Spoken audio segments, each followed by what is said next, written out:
আসসালামু আলাইকুম। সবার কি অবস্থা? বড় বড় ভাই এবং বন্ধুদের প্রতি শ্রদ্ধা ও সালাম। দেশের বাইরের বন্ধু এবং বড় ভাইদের প্রতি শ্রদ্ধা ও সালাম। এই ভিডিওটি যারা দেখতেছেন তাদেরকে অসংখ্য ধন্যবাদ।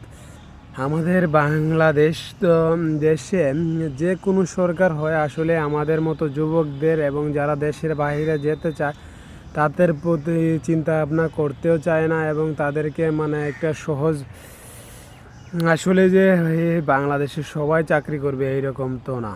তাহলে আমাদের এই বাংলাদেশে যুবকদেরকে কেন এত অবহেলা সেটা আমরা জানতে চাই। আসলে ঠিক আছে, মানে যে সরকারি আসে মানে যুবকদের কথা এবং মানুষদের কথা ভাবতে চায় না। তা আমাদেরকে অবশ্যই মানে কাজের প্রতি কোনো নাই আমাদের। আসলে আমরা বাংলাদেশে কি পাইলাম, যে সরকারে আসে মানে যুবকদের কোনো কাজের কোনো এবিলিটি নাই। এই গার্মেন্টসের চাকরিও তো অবশেষে পাওয়া যায় না, বা বিভিন্ন রকম প্রতিষ্ঠান আছে ওইগুলোতেও চাকরি পাওয়া যায় না। এই বাংলাদেশে যুবকরা কি করবে? তাদের তো আসলে বহু টেনশন নিয়ে বেঁচে থাকতে হয় এই পৃথিবীর বুকে। আসলে এটা আমার বাস্তব কথা, আপনারা হয়তো বিশ্বাস নাও হতে পারে, কিন্তু আমাদের দেশে আসলে চাকরির অভাব এবং কাজের অভাব। আমাদের দেশে যেন নতুন নতুন কর্মসংস্থান তৈরি করা হয় এবং তাদেরকে যেন কাজ দেওয়া হয়। কাজ ভাই ছোটো হোক বড় হোক, কাজ তো কাজই। আসলে যে আমরা যেন ছোটো কাজকে কোনো অবহেলা না করি। আজকে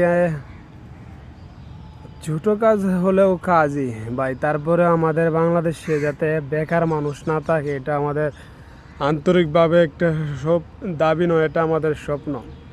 আমরা আসলে বেকার মুক্ত দেশ গড়তে চাই, যতই বলি না কেন ভাই।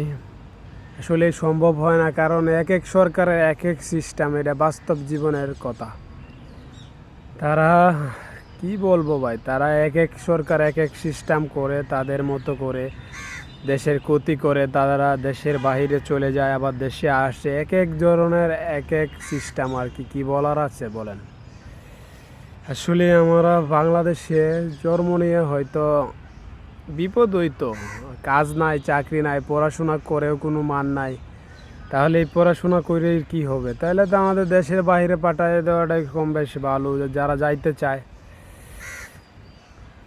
এবং তাদেরকে কাজের সুযোগ সুবিধাটা বেশি দেওয়ার দরকার।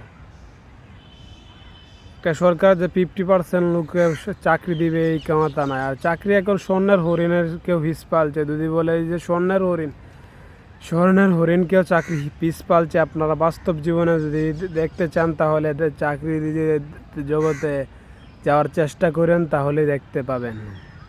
আপনাদেরকে অসংখ্য ধন্যবাদ। ভালো থাকবেন, সুস্থ থাকবেন। আল্লাহ হাফেজ।